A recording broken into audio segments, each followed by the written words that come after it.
आमचं घर मोठं होतं. 3 खोल्या, हॉल, स्वयंपाकघर आणि माणसंही कमी नव्हती. आई, बाबा, आजी, भाऊ आणि मी. तरीही माझ्या आयुष्यात एक गोष्ट कायमच होती, एकटेपणा.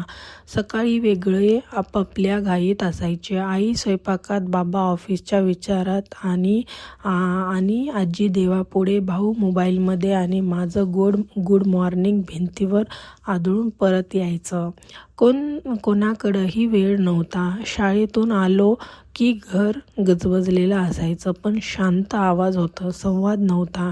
जेवताना सगळे एकत्र बसायचे, पण प्रत्येकाच्या हातात मोबाईल. कोणी विचारायचं नाही, आज दिवस कसा गेला. मी एकदा हळूच म्हणलो की आज शाळेत वाईट वाटलं.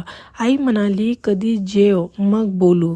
तो मग कधीच आला नाही. रात्री खोलीत एकटाच बसलो आणि मनात प्रश्न यायचा की मी खरंच या घराचा भाग आहे का? की फक्त एक कोपरा आहे. घरात माणसं होती, पण माझं ऐकणार कोणी नव्हतं. एक दिवस मला ताप आला, शरीर थरथरत होतं. आईने औषध दिलं, पण कोणीतरी जवळ बसून डोक्यावर हात ठेवावा असं वाटत होतं.